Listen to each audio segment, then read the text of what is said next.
before we get started, I'll share a little bit of background on the series itself and why we created it. So this series, we designed it to best support you, especially those that are graduating this year, to market yourself and prepare for that transition from college to career. And if you're not a senior, even better because you're getting an early start in that preparation journey. So we hope that through this series, we're able to prepare you, help you, and support you, because I know that time of post-grad and graduating can be very scary. There's a lot of uncertainty and there's a lot of questions about what you're gonna do next. So we hope that this session gives you some reassurance that it's okay and that we're here to support you. And especially as alumni, as you prepare for that career transition. And so for today, our agenda will cover resume format, and then we'll go over the STAR approach, which is a tool that you can use to describe your experience. We'll also do a little practice exercise, and then we'll go over some action items. I did want to cover, however, the differences between a resume, a CV, and a cover letter, because sometimes students can confuse these three and you don't know necessarily which one to use for what. So I'll cover very briefly the differences between the three. For example, a resume, something that differentiates it from a CV is the audience. A CV, usually the audience can be academia, meaning research institutions, universities. Sometimes you use a CV to apply for a fellowship when you're applying for graduate school. And the reason for that is because they're used to highlight your academic and professional experience. It puts a lot of emphasis on that, such as research, publication, and teaching. Also, the length for that one is as needed. They can be longer than a page, 2 pages. It really depends on your experience, versus a resume, which is 1 to 2 pages, and 1 page is highly preferred. And a resume is a brief snapshot of your work experience and relevant skills. Now, a cover letter is more of a business letter format versus a resume and a CV, which are more like a list. A cover letter is a business letter, has a business letter format. The audience is also employers like a resume. And it just gives you the opportunity to be more detailed, to elaborate on your work experience, why you are the best candidate, how you found out about the job. If you know someone there, you kind of mention it on the cover letter.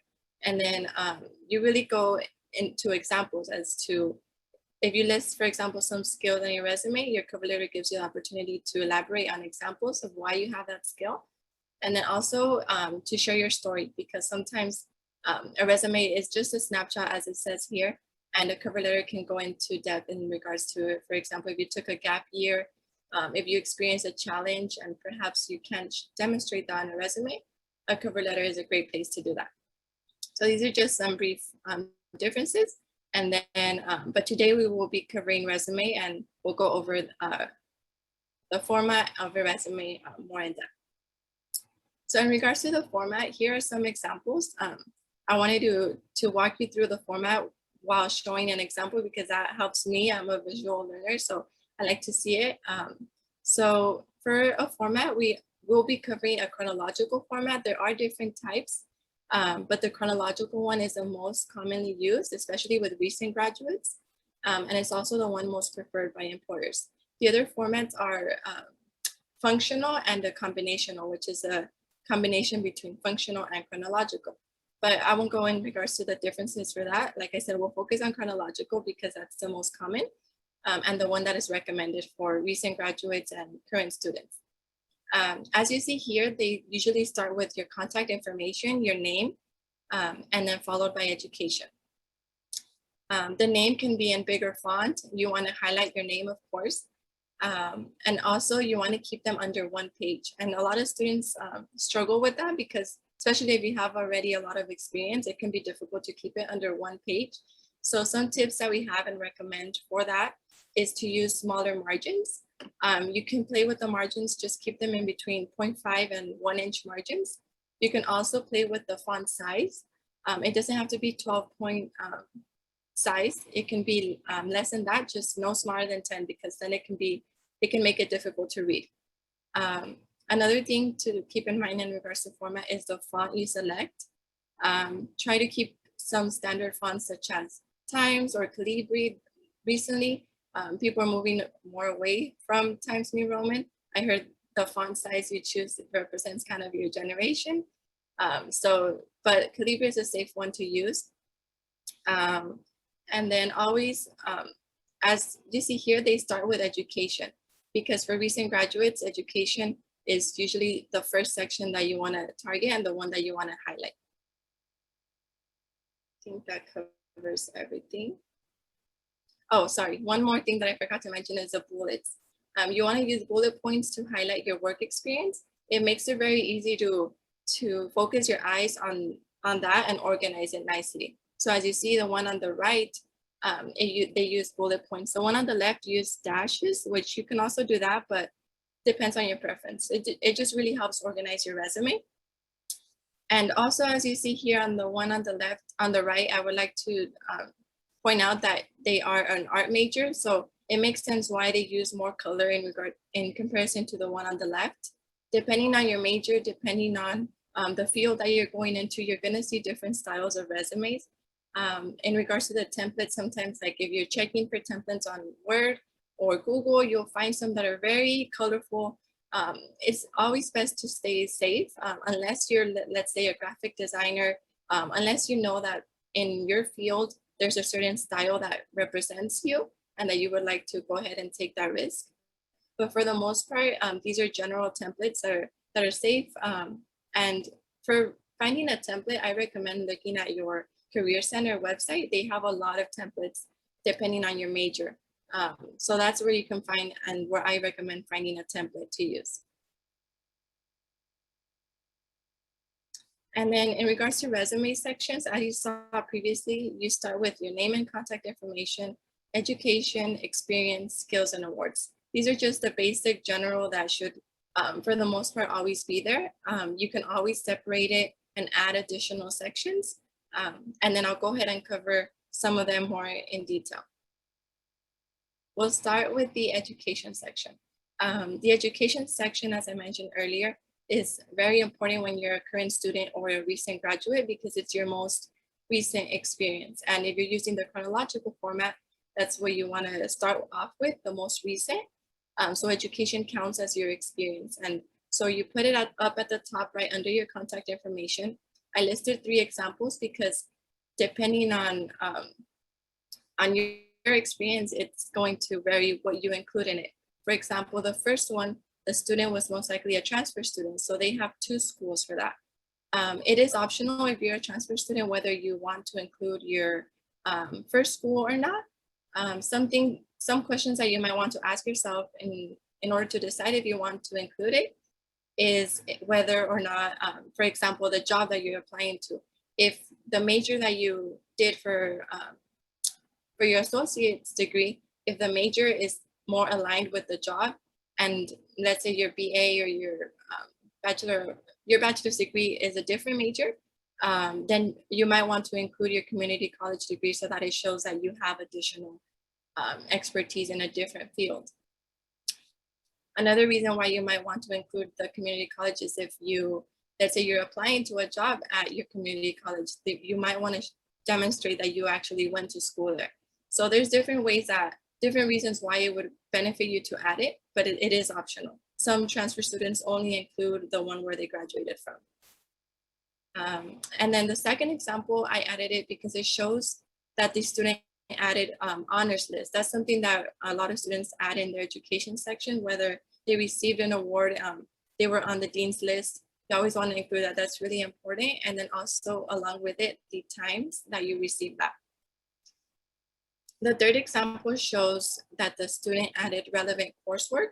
So adding your coursework is also optional, but it's good to add it when, again, if the job that you're applying for perhaps is in a different field, but you took classes that align with it.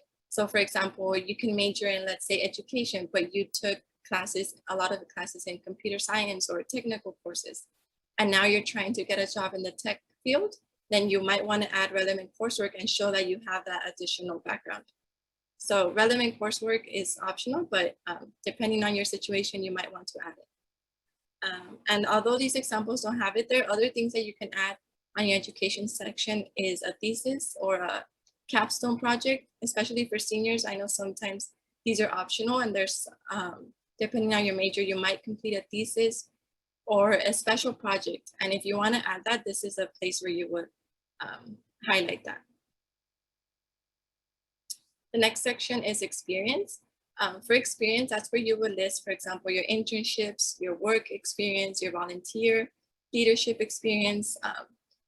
And it's up to you whether you want to separate those. It depends, I believe, on how much experience you have. If you have a lot and you want to separate it by volunteer, like paid or unpaid, then you might want to do that. If not, then keeping it under one general section of experience is fine.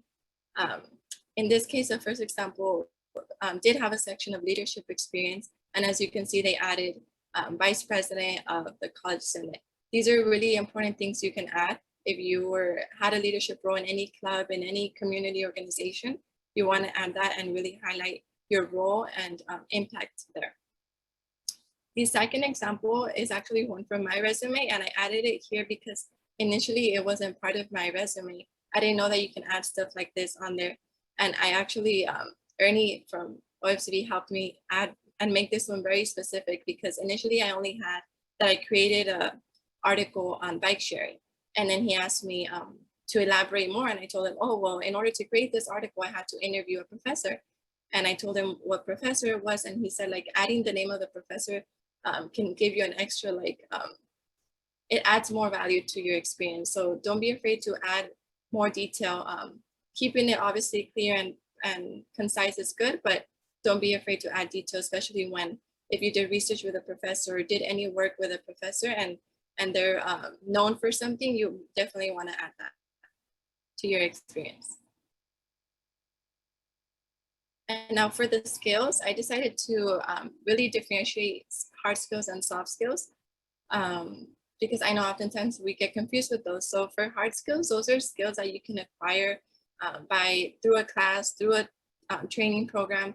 They're obtained by someone teaching you. And a soft skill, those are known as people skills or interpersonal skills that you demonstrate through your work style.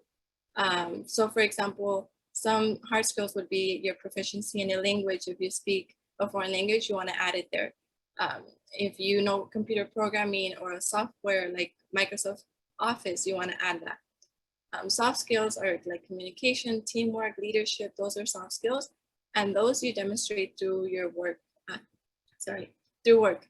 So when it comes to that section on your resume, and I'll go back to an example.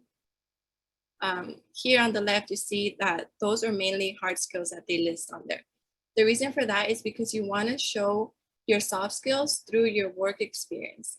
It holds more value and more credit when you, instead of listing, for example, teamwork, it would be more beneficial to put an example of where you practice teamwork. You would put like collaborated with a group of 5 to create a marketing campaign. So that shows that you can collaborate, you have teamwork skills. So for the most part, those soft skills are listed on your resume under your experience section, because as I mentioned, they're demonstrated through your work, not necessarily. And so employers want to look for the context. How did you demonstrate that skill?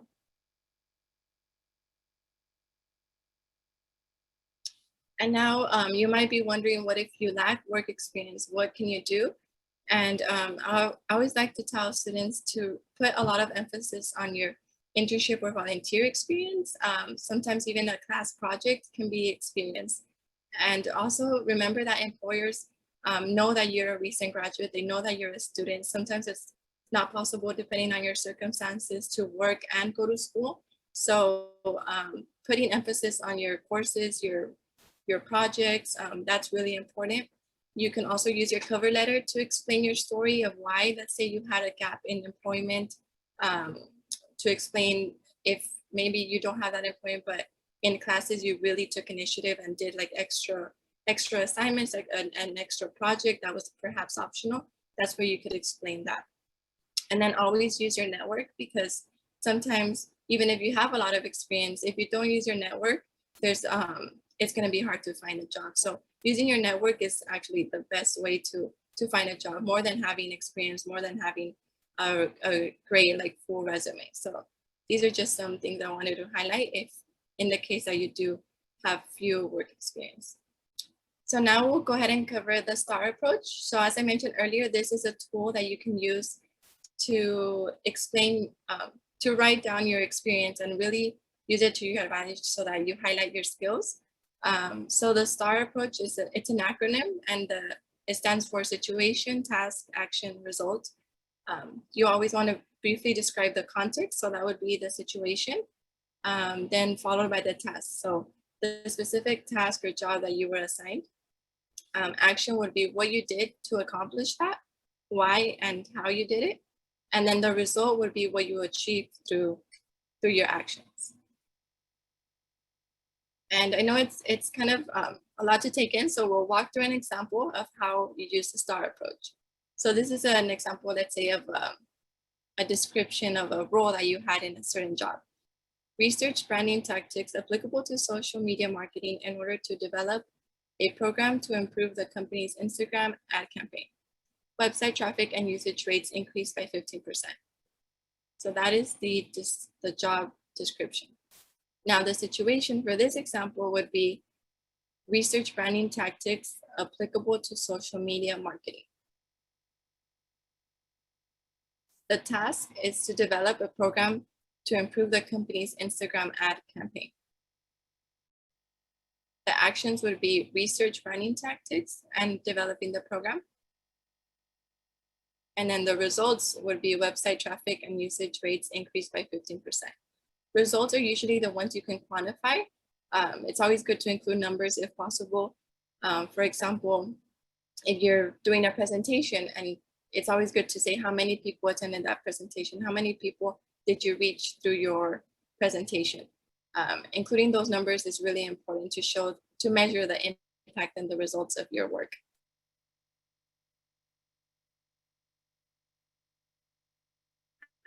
And now I know we sent a reminder to bring your resume. Hopefully you had the chance to bring your resume, and if you don't, do not worry.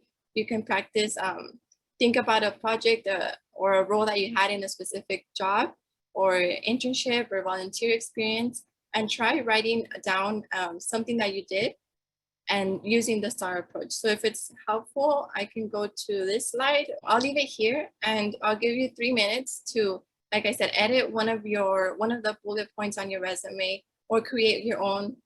You can also make it up. It's totally up to you. I'll give you about 3 minutes, and there's going to be some awkward silence, but don't worry, I will be right back in 3 minutes.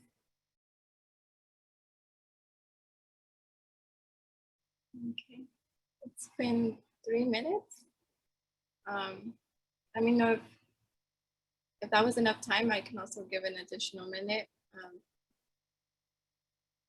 But if not, we can go ahead and if there's any volunteers to share an example from your resume, we can walk through it. If you didn't necessarily fill up all of these, the 4 that I mentioned here, that's also okay. We can help you finish it, or and also you can feel free to use the chat and list your example there, and I'll go ahead and read it out loud. Totally up to you. But Samuel, I'm a little stuck on A and R. A and R. Okay. So for a DoorDash driver, let's see. The A would be the action. So what you did and how and why you did it. Did you start on the action, or do you have an example of what you can include on there, someone, or do you want me to perhaps give you an idea? I'm just trying to think, like, what I just say, like, in a situation where there is customer complaint or something, resolve it in a efficient manner or so. I don't really know. Yeah, no worries. I think before going into examples of, like, I think addressing a customer complaint would be something you could add, and that would talk about your communication skills and your ability to, like, address conflict. But before you list that, I would think of go like a step back, and just in general, what what do you do as a DoorDash driver? If you can answer that question, that I think could give you the action. So it could be delivering, as simple as delivering food to the residents throughout the Coachella Valley, for example. That would be the action.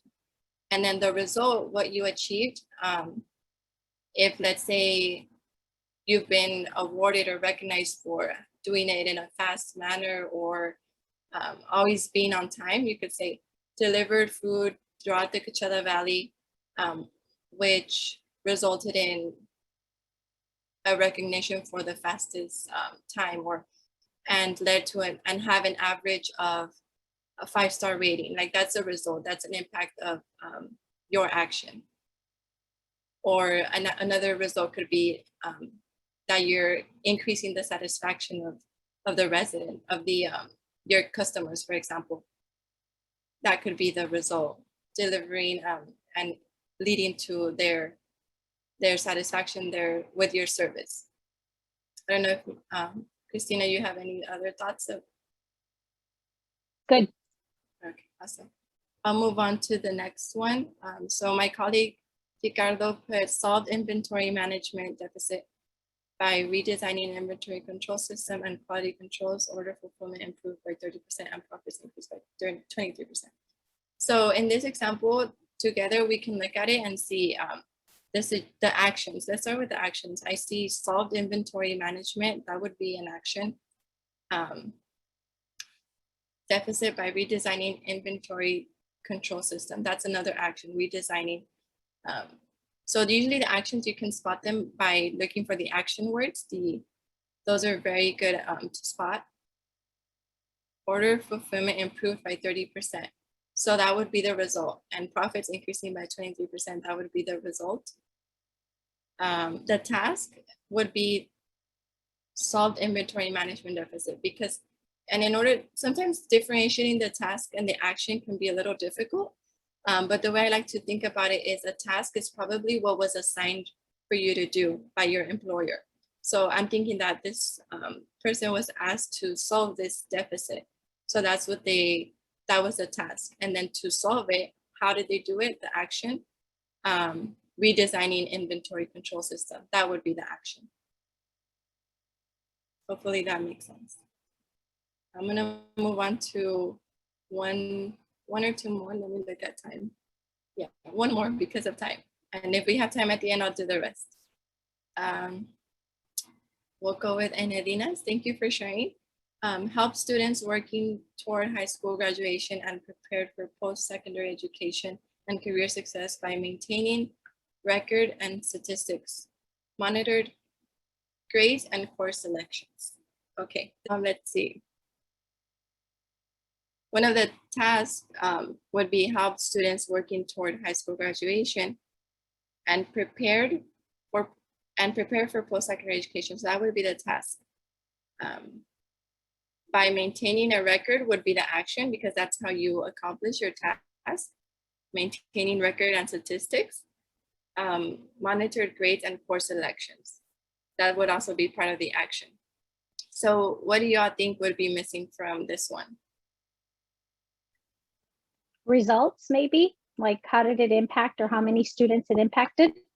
Right. So this one, if possible, I would add the results. If you have that number, maybe how many students you were able to help, that would really add the result and the impact of your work.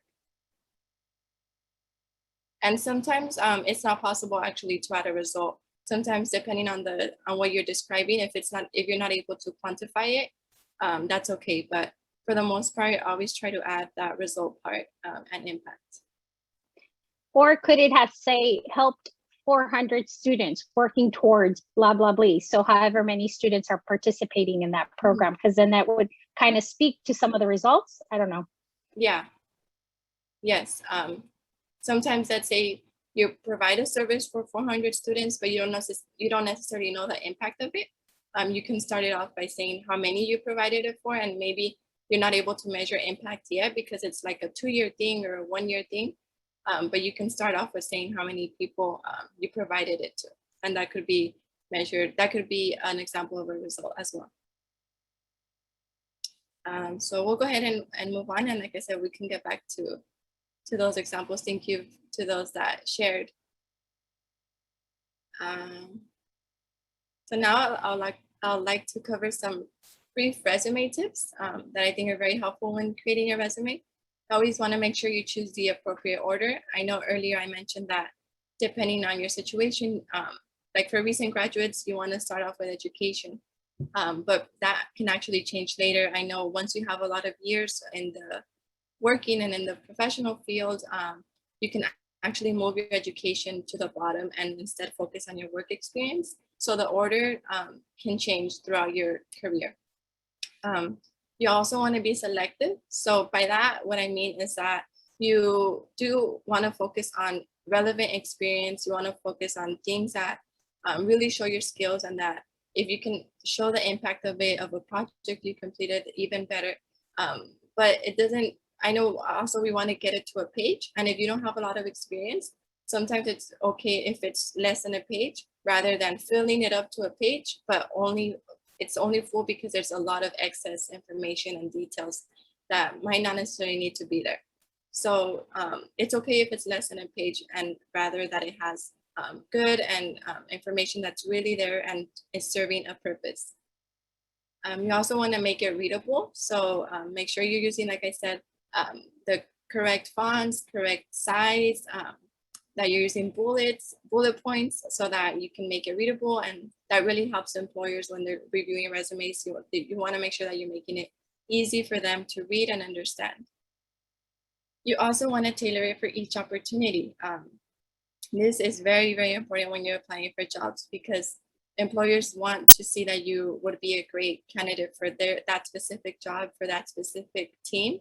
So if you look at the job description and you tailor your resume so that it matches the job description, you look for keywords on the job description and you kind of use similar words, and you make sure that your experience, that you only keep experience that would be relevant to that job. That's what I mean by tailor it for each opportunity. You also want to align it with your LinkedIn profile, because especially nowadays, LinkedIn is heavily used by recruiters, and that might be the first thing they see about you. So you want to make sure that it's updated, because if they get to your LinkedIn profile, and you could have a great resume, but they first go to your LinkedIn profile and they don't see all of the amazing experience that you have or your skills, then they might not even get to the point where they ask you for your resume. So make sure that your LinkedIn profile is also updated and that it matches your resume. And then remember that you will always revise it. It's a live document, so it's a work in progress. You always want to continue working on it, editing it, revising it. So those are a couple resume tips. And then this is the checklist I created. So make sure that screenshot it, or we can also send the slides after the presentation. But before you submit, you always want to make sure that it's well formatted, that, like I said, you tailored it to the job. Did you check for spelling and grammar? And make sure you read it out loud yourself, because sometimes there's a couple of words or grammar that the little tools on a Word document won't catch. So make sure you read it out loud. Make sure the dates are updated and accurate. That's really important. Does someone provide feedback? So you want to make sure that you send it to somebody else, just in case you miss something. And then the file name, make sure it's appropriate. You want to include your last name, first name, and then resume. You can also include like the acronym of the organization you're applying for, just so that you're even more organized, especially if you have a couple resumes for different jobs that you're applying for. And then finally, did you convert it to a PDF? That's also important. You do not want to submit it as a Word document. It's important to convert it to a PDF. And then I also want to leave you with a couple action items. Remember, hopefully after this presentation, with the information I provided, you feel comfortable updating your resume, also asking someone for feedback. Use your campus and career center, and you can actually ask someone for feedback there. I use mine still, and I noticed that they have appointments that you can make with your campus, your career counselor or peer advisors. They can offer you one-on-one sessions and help you update your resume. They also have a lot of workshops, and especially now they're all virtual, so you can access those anytime. Also job searching platforms like Handshake are there. templates, as I mentioned earlier. You can find a template and just edit it with your information, and you don't have to worry about changing the margins and all of that. It'll already be in a ready to use format. So highly recommend you use your Campus Career Center. And you also want to update your LinkedIn profile, as I mentioned. And before we get to questions, I want to remind you to join us next week for our next session, which will be on interviewing. We will be showing you how you can best prepare for interviews, especially now that they're virtual, well, most of them, what interviewing skills you should practice for and prepare. So please join us next week, and I will open it up for questions now. If there are any in the chat, let me.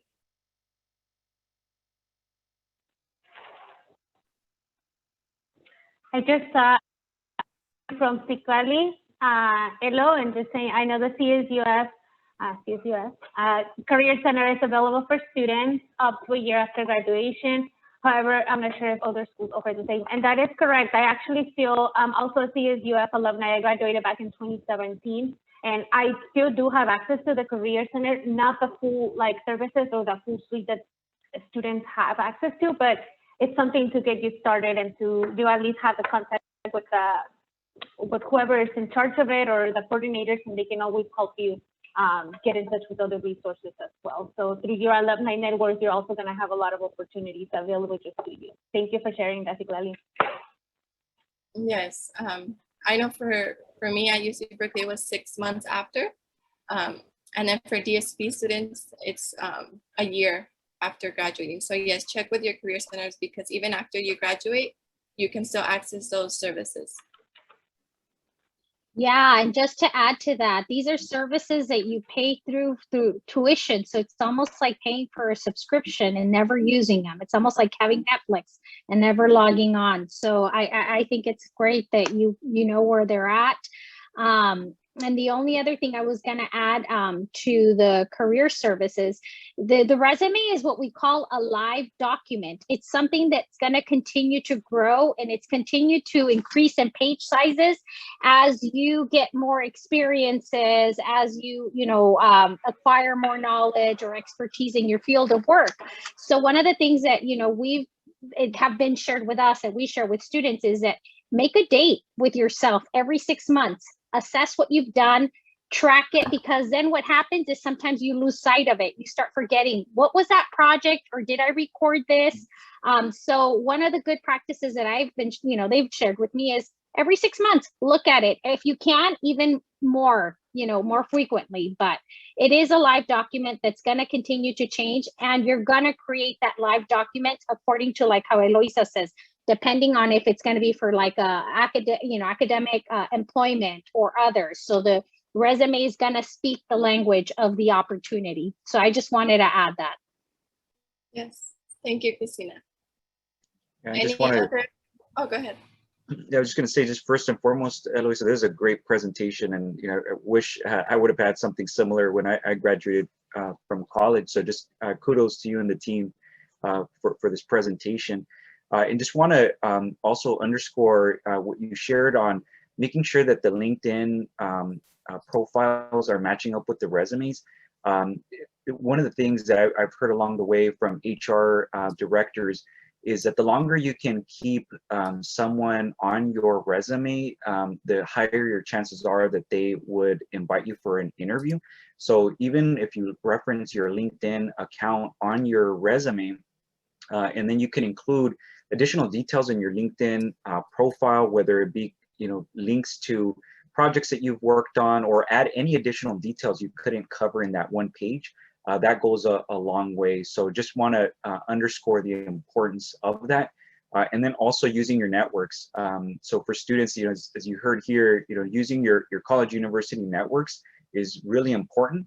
And also the network that is being created through One Future Coachella Valley, those professional networks are so key. So wherever you can, through your universities, community networks, make sure to take advantage of them, because that's going to help you also get your foot in the door with employment opportunities or make connections. So just wanted to underscore that, Eloisa, and again, great job on the presentation. Okay, thank you, Ernie. Are there any other further questions or comments? And Eloisa and Fatima and Cristina, how often should students update their resume? I know for sure I haven't updated mine in 2 years, and it needs an updated. So I think it'll be good to know like when should you update it? Go ahead. No, go ahead. I honestly, I think as often as you can or as time permits. I think it's often we use it a lot of the times to find the jobs and to send people what we've achieved. But I also feel like, in this moment in time, as I've read articles, it also offers you a reflection on what your strengths are, where you're really thriving, and then where you might have some gaps. So say, for instance, you're really good at, I don't know, researching and all that, but then you see, God, my technology is not as great as it should probably be. And that's been my discovery. My personal discovery is that when I did it, I initially was really good at presenting and doing things, but this year has taught me that I needed to speed up on technology. So as I was doing it, it actually also gave me a really good eyes view on where I had gaps. And I think we always will find that. You'll find that you're really good at certain things, and then you need a little bit more here. And then I think the question that you want to ask with yourself, Louise, as you're updating it is, what job do you want and what does it look like? And then looking at what those jobs are asking you to do and seeing, does my resume reflect that? And if not, how can I get my resume? How can I get that experience? So I honestly think if you could do it, as a student every semester, like I said, and, or every quarter or whatever, just a quick look at it. And then having someone also give you their feedback on what they see and what you could improve upon is always a good thing. I mean, I think this is where your networks and mentorship comes in. I know Eloisa on our team, you've been doing it a lot for students. And so I know that that's one of the things that you've kind of made yourself available, and a lot of us have done that. But it does make you a little bit vulnerable, right? Because it's almost like, do I want them to look at? But it also strengthens you. So I just really want to add that. So when you say, I know I gave you more than you asked, Lisa, it's like maybe 3 to 6 months, but also as frequently as you can, and then looking at what positions you want to apply to, and having someone guide you or give you their feedback. So I don't know what everyone else. Yeah, I agree. Because sometimes it's fresh in your mind.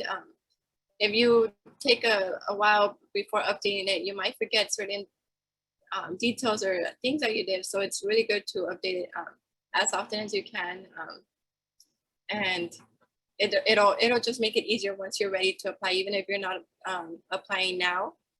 It'll make it easier. It'll be a faster process to just have your resume ready, because you never know when an opportunity can come up, or someone might reach out to you asking for it. And if it's not updated, you won't be able to provide it right away. So I agree. These are my sources for the presentation. I wish all of this came from my brain, but those were what I used. I actually took a class on professional development. So I still had my notes and I went back to them. And so a lot of the presentation was because of that class.